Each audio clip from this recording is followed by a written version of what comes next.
1967년 영국의 윤리 철학자 필리파 푸트가 한 가지 질문을 던진 적이 있습니다.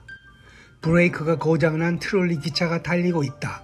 앞에 레일 위에서 5명의 인부가 일을 하고 있어 멈추지 못하면 이들이 죽게 될 것이다. 피할 수 있는 한 가지 방법은 철로 변환기로 트롤리의 방향을 바꾸는 것뿐이다. 헌데 그 다른 레일 위에는 한 명의 인부가 있다. 당신이라면 트롤리의 방향을 바꿀 것인가? 이 질문에 대해 응답자의 89%가 방향을 바꿔야 한다고 했습니다. 이른바 트롤리 딜레마입니다. 한편 미국의 도덕 철학자 주디스 탐슨은 이 질문에 대해 한 가지를 더 추가했습니다. 당신이 육교 위에서 브레이크가 고장난 트롤리가 5명의 인부를 향해 달리고 있는 것을 보고 있다. 무거운 것을 떨어뜨려 트롤리를 멈춰야 하는데 육교에 뚱뚱한 사람 한 명이 있다.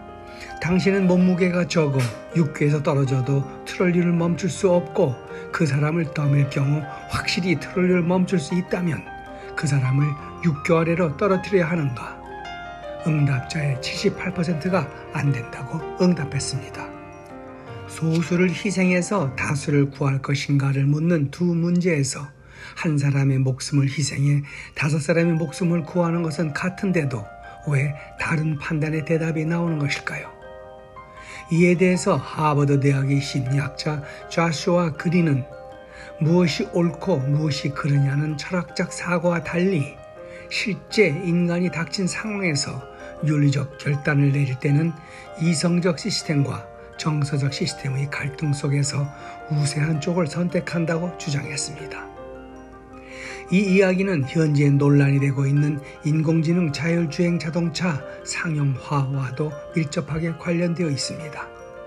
자율주행 자동차의 경우 트롤리 딜레마와 같은 피할 수 없는 여러 상황에 따른 도덕적 결단까지 사전에 프로그래밍을 해놓아야 하는 등 복잡한 문제와 연결되어 있기 때문입니다.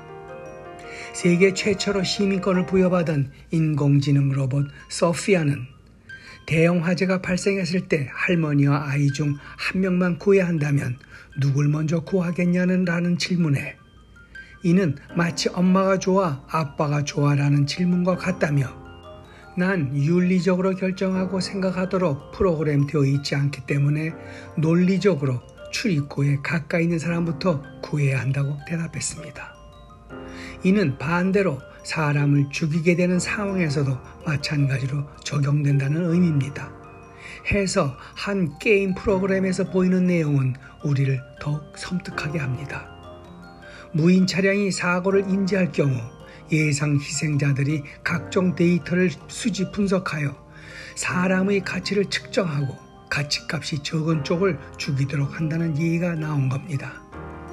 예를 들어 자율주행 자동차가 어느 쪽으로 방향을 바꾸느냐에 따라 의사 1명이 죽게 되느냐 사용소 5명이 죽느냐 하는 경우 인공지능은 후자를 선택할 수 있다는 것입니다.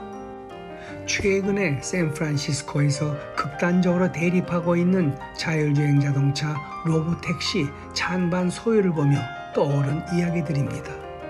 옹호론자들은 술에 취했거나 딴짓을 하는 운전자에 비하면 로보택시를 움직이는 인공지능 AI의 오류가 훨씬 적다고 주장하고 반대론자들은 소방차나 구급차의 비정상적 움직임에 인공지능 AI가 완벽하게 대응하는 것은 불가능하다고 반박합니다.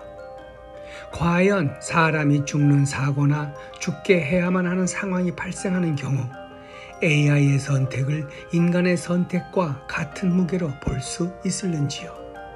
여러분들은 어떻게 생각하십니까? 고맙습니다.